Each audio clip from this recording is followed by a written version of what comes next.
উচ্চ মাধ্যমিক 2026 সেমিস্টার 4 শিক্ষা বিজ্ঞান বা এডুকেশনের মান 5 এবং মান 10-এর লাস্ট মিনিট ফাইনাল সেশন নিয়ে আজকের এই স্পেশাল ভিডিও। আজকের ভিডিওতে এমন প্রশ্নগুলি রাখা হয়েছে যে প্রশ্নগুলি তোমাকে পরীক্ষার আগে রেডি করতেই হবে। অর্থাৎ আজকের ভিডিওতে যে প্রশ্নগুলি রাখা হয়েছে এর মধ্যে থেকেই পরীক্ষায় প্রশ্নগুলি আসবে। প্রত্যেকটি অধ্যায় থেকে মাত্র কয়েকটি করে প্রশ্ন রাখা হয়েছে। কোন প্রশ্ন কতভাবে ঘুরিয়ে আসবে, সমস্ত অধ্যায় না পড়েও কিভাবে সব উত্তর লিখে আসতে পারবে, সব কিছুই আলোচনা করব আজকের এই ভিডিওতে। তাই ভিডিওটিকে স্কিপ না করে প্রথম থেকে শেষ পর্যন্ত কন্টিনিউ দেখতে থাকো।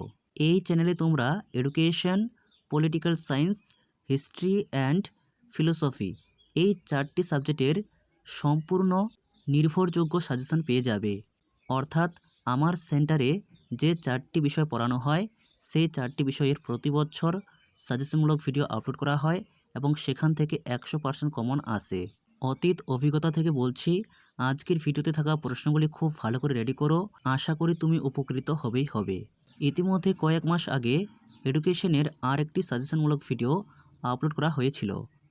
প্রতি বছর একটি করেই সাজেশনমূলক ভিডিও আপলোড করা হয়। যেহেতু এবছর তোমাদের কিছুদিন আগে সংসদের তরফ থেকে মডেল কোয়েশ্চেন পেপার পাবলিশ করা হয়েছে, তাই আবার নতুন করে লাস্ট মিনিট সাজেশন আপলোড করা হলো।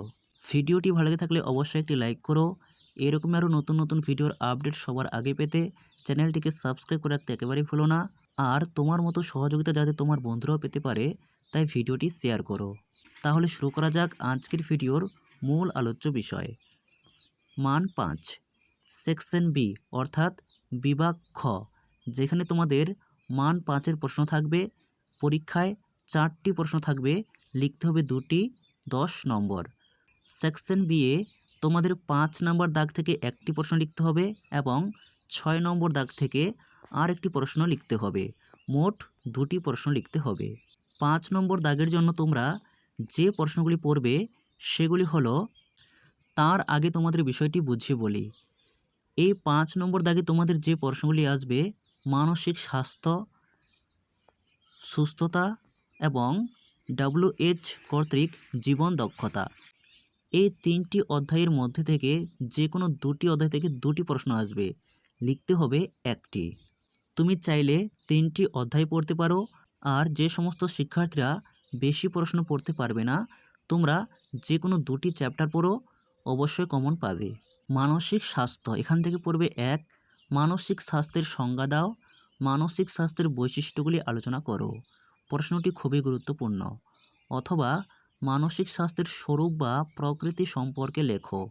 অথবা বিশ্ব স্বাস্থ্য সংস্থা WHO ওয়ার্ল্ড হেলথ অর্গানাইজেশন এর মতে মানসিক স্বাস্থ্যের বৈশিষ্ট্যগুলি লেখো। অথবা একজন উত্তম মানসিক স্বাস্থ্যের অধিকারী ব্যক্তির গুণাবলী বা বৈশিষ্ট্যগুলি উল্লেখ করো। উত্তর লেখার আগে তোমাকে প্রশ্নটি খুব ভালো করে পড়তে হবে। একই প্রশ্ন বিভিন্নভাবে ঘুরিয়ে আসতে পারে। এরপর 2 পর্বে শিক্ষার্থীর মানসিক স্বাস্থ্য রক্ষায় শিক্ষক বা বিদ্যালয়ের ভূমিকা লেখো। যেগুলি শিক্ষকের রোল সেগুলি বিদ্যালয়েরও রোল। একই উত্তর। অথবা উত্তম মানসিক স্বাস্থ্য গঠনের শিক্ষকের ভূমিকা লেখো। এরপর 3 পর্বে কৈশোরকালীন শিক্ষার্থীর মধ্যে মানসিক স্বাস্থ্য সম্পর্কিত সাধারণ সমস্যাসমূহের প্রধান লক্ষণগুলি লেখো। প্রশ্নটি সরাসরি এইভাবে না এসে অথবা আসতে পারে উদ্বেগ, মানসিক চাপ, বিষণ্ণতা বা হতাশা বা ডিপ্রেশন, অথবা আচরণগত সমস্যার লক্ষণগুলি কি কি। এই 3 নম্বর প্রশ্নটি খুবই গুরুত্বপূর্ণ। এই যে উদ্বেগ, মানসিক চাপ, হতাশা, আচরণগত সমস্যা, এই পার্টগুলি তোমাকে খুব ভালো করে পড়তে হবে। এই পার্টগুলি থেকেও প্রশ্ন আসতে পারে।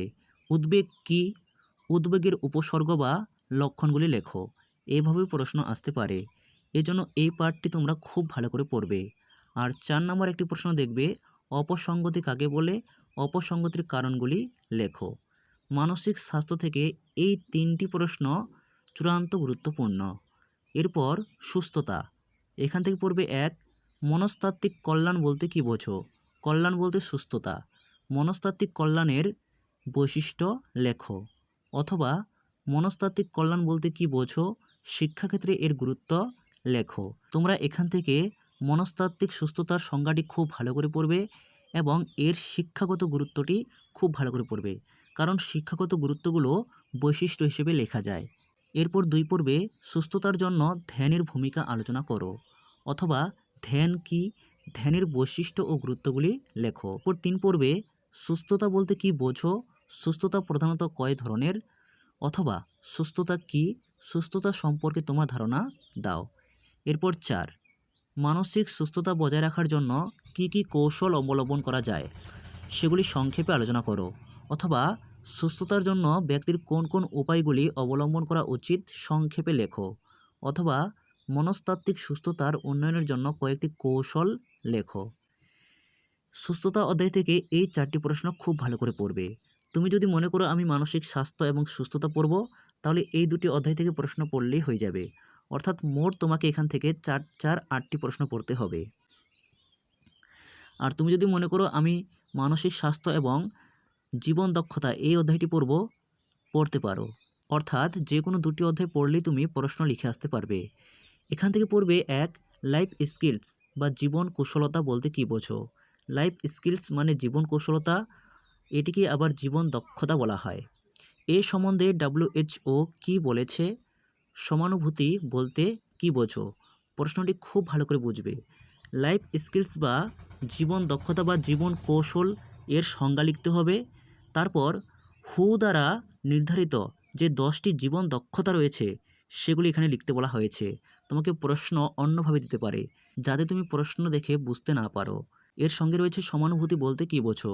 সমানুভূতি বলতে এমপ্যাথি, অর্থাৎ অন্যের অনুভূতি, অন্যের দুঃখ কষ্ট, অন্যের দৃষ্টিভঙ্গিকে বোঝা। যখন তোমরা হু অর্থাৎ বিশ্ব স্বাস্থ্য সংস্থার 10টি জীবন দক্ষতা পড়বে, তার মধ্যে একটি পয়েন্ট তোমরা পেয়ে যাবে সমানুভূতি। সেই সম্পর্কে এখানে লিখতে হবে, অর্থাৎ ওই পয়েন্টটি লিখলেই হয়ে যাবে।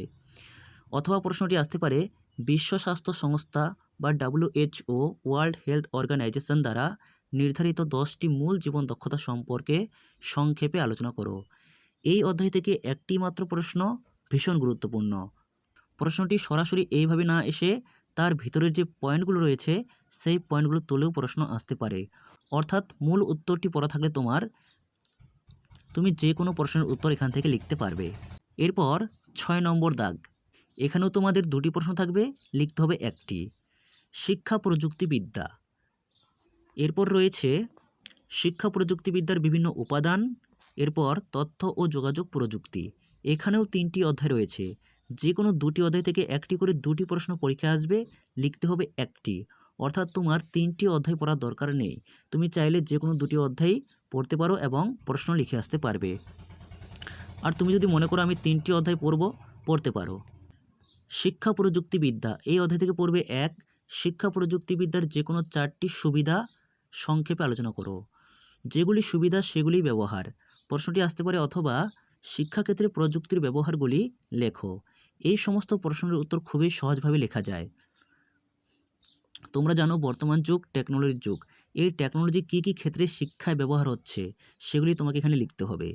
এরপর 2 শিক্ষাগত প্রযুক্তিবিদ্যার পরিসর বা পরিধি সম্পর্কে লেখো। পরিধি বলতে স্কোপ, অর্থাৎ টেকনোলজি শিক্ষার কোন কোন ক্ষেত্রে ইউজ হচ্ছে সেটা তোমাকে এখানে লিখতে হবে। আর এখান থেকে এক্সট্রা একটি পড়বে শিক্ষাগত প্রযুক্তিবিদ্যার গুরুত্ব আলোচনা করো, অথবা প্রশ্নটি আসতে পারে শিক্ষা প্রযুক্তিবিদ্যার প্রয়োজনীয়তা লেখো। এই সমস্ত প্রশ্নগুলি তোমাদের ব্যাচে লিখে দেওয়া হয়েছে। এই অধ্যায় থেকে মাত্র 2টি প্রশ্ন, খুব ভালো করে রেডি করবে।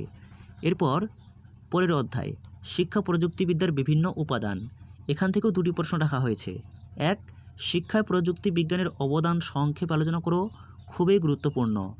2 পর্বে ভাষা গবেষণাগার বলতে কি বোঝো। ভাষা গবেষণাগার এর সংজ্ঞা, এর সঙ্গে হার্ডওয়্যার ও সফটওয়্যারের মধ্যে পার্থক্য।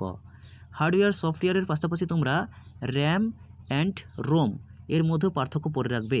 এখান থেকে এক্সট্রা পড়বে কম্পিউটারের শিক্ষামূলক উপযোগিতাগুলি লেখো বা কম্পিউটারের অবদান সম্পর্কে লেখো। এর পরের অধ্যায় তথ্য ও যোগাযোগ প্রযুক্তি। 1 শিক্ষায় আইসিটি বলতে ইনফরমেশন অ্যান্ড কমিউনিকেশন টেকনোলজি এর ধারণা দাও।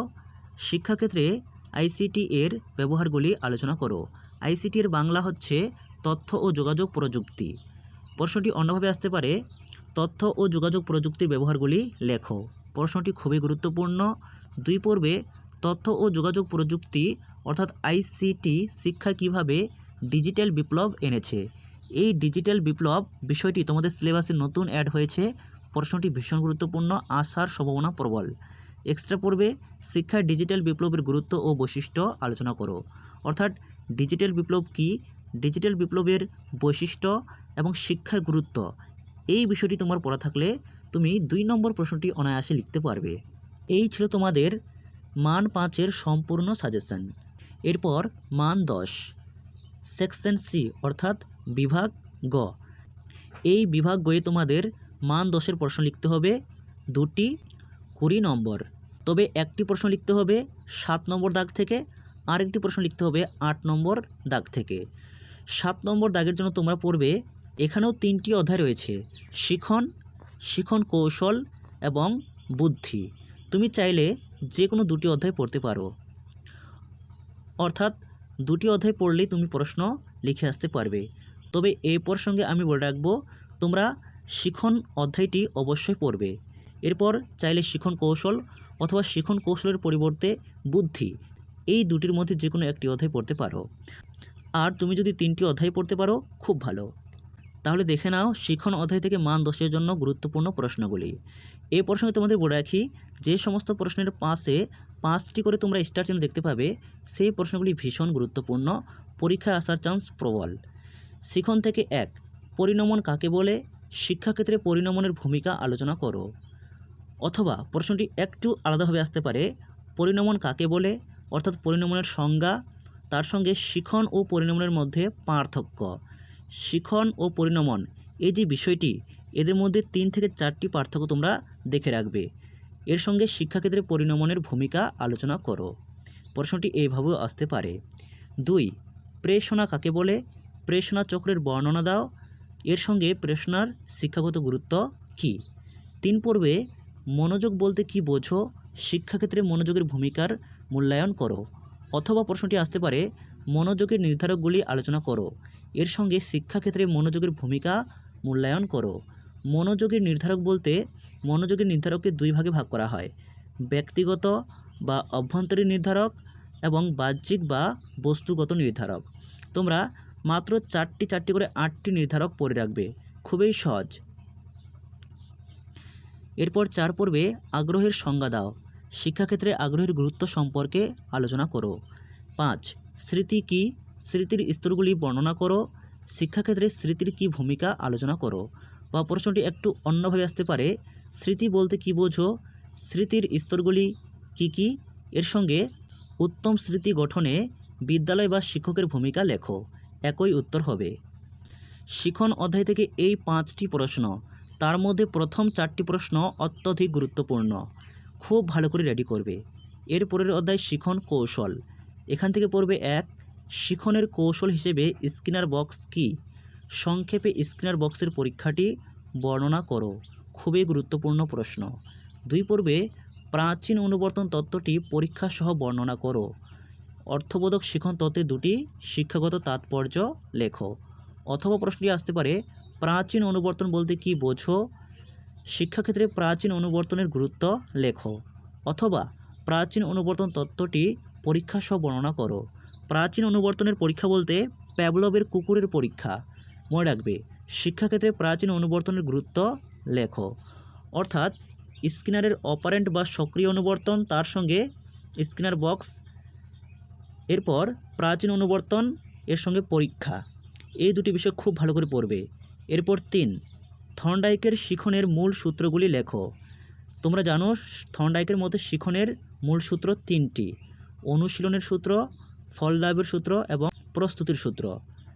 এর সঙ্গে শিক্ষাক্ষেত্রে যে কোনো 2টি মূল সূত্রের গুরুত্ব আলোচনা করো, খুবই গুরুত্বপূর্ণ। 4 পর্বে সক্রিয় অনুবর্তনের বৈশিষ্ট্যগুলি লেখো, শিক্ষাক্ষেত্রে সক্রিয় অনুবর্তনের ভূমিকার মূল্যায়ন করো। শিখন কৌশল অধ্যায় থেকে এই প্রথম 4টি প্রশ্ন খুবই গুরুত্বপূর্ণ। এরপর পড়বে 5 অন্তর্দৃষ্টিমূলক শিখন বলতে কী বোঝো, অন্তর্দৃষ্টিমূলক শিখনের বৈশিষ্ট্যগুলি উল্লেখ করো। অন্তর্দৃষ্টিমূলক শিখন বলতে কফকা কোহলার ও ওয়ারদাইমার এর পরীক্ষা। অর্থাৎ শিম্পাঞ্জি যার নাম সুলতান, এর পরীক্ষাটি তোমাকে ভালো করে পড়ে রাখতে হবে। 6 পর্বে ভাইগটস্কির সামাজিক নির্মিতিবাদ তত্ত্বের প্রয়োগের ক্ষেত্রে শিক্ষক ও বিদ্যালয়ের ভূমিকা লেখো। ভাইগটস্কির সামাজিক নির্মিতিবাদ তত্ত্ব খুব ভালো করে পড়বে। এই প্রশ্নটি বড় প্রশ্নে না আসতেও এখান থেকে তোমরা প্রচুর শর্ট পেয়ে যেতে পারো, যেমন স্কেফোল্ডিং, MKO, ZPD, এই সমস্ত বিষয়গুলো। আর এক্সট্রা পড়বে এখান থেকে ব্রুনারের আবিষ্কারমূলক শিখন তত্ত্বটি আলোচনা করো। আবিষ্কারমূলক শিখন তত্ত্ব বলতে উদ্ভাবনীমূলক শিখন তত্ত্ব। এই তত্ত্বের শিক্ষাগত তাৎপর্য উল্লেখ করো। এর পরের অধ্যায় বুদ্ধি, সৃজনশীলতা এবং ব্যক্তিত্ব। এখান থেকে মাত্র 3টি প্রশ্ন রাখা হয়েছে। 1. সাধারণ মানসিক ক্ষমতা কাকে বলে? স্পিয়ারম্যানের দ্বি উপাদান তত্ত্বটি আলোচনা করো। এখানে টাইপিং মিস্টেক হয়েছে। 2 পর্বে ক্ষমতা ও সামর্থ্য কাকে বলে? যেটি ক্ষমতা সেটি সামর্থ্য। এর সঙ্গে থার্স্টনের দলগত উপাদান তত্ত্বটি আলোচনা করো। প্রশ্নগুলি খুবই সহজ। আর এখান থেকে 3 নাম্বার দেখবে তোমরা বুদ্ধি কাকে বলে, বুদ্ধির বৈশিষ্ট্য লেখো, এর সঙ্গে বুদ্ধির শিক্ষাগত তাৎপর্য কী। এরপর 8 নম্বর দাগে তোমাদের যে অধ্যায় থেকে প্রশ্নগুলো আসবে, এখান থেকে তোমাদের একটি প্রশ্ন থাকবে, তার অথবা একটি অঙ্ক অর্থাৎ স্ট্যাটিস্টিক্স বা রাশিবিজ্ঞান করতে হবে। যারা অঙ্কে ভয় পাও তোমরা প্রশ্ন অ্যাটেন্ড করবে, আর যারা অঙ্ক খুব ভালো পারো তোমরা অবশ্যই অঙ্ক করবে, কারণ স্ট্যাটিস্টিক্সে খুব ভালো নাম্বার পাওয়া যায়। তো দেখে নাও প্রথমে এখান থেকে প্রশ্নগুলো। শিক্ষা রাশিবিজ্ঞান এই চ্যাপ্টার থেকে পড়বে 1. পরিসংখ্যান বহুভুজ কাকে বলে? আয়ত লেখচিত্রের সঙ্গে পরিসংখ্যা বহুভুজের পার্থক্য লেখো, অথবা ফ্রিকোয়েন্সি পলিগন এবং হিস্টোগ্রামের মধ্যে পার্থক্য লেখো। 2 পর্বে লেখচিত্র কাকে বলে?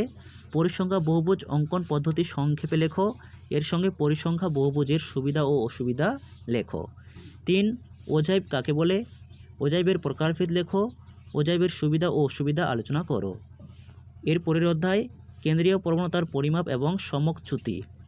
এখান থেকে পড়বে 1. কেন্দ্রীয় প্রবণতার পরিমাপ বলতে কি বোঝো? কেন্দ্রীয় প্রবণতার পরিমাপের সুবিধা ও অসুবিধা লেখো। এই প্রশ্নটি খুবই গুরুত্বপূর্ণ। 2 পর্বে মিন, মিডিয়ান, বৈশিষ্ট্যক এর সংজ্ঞা।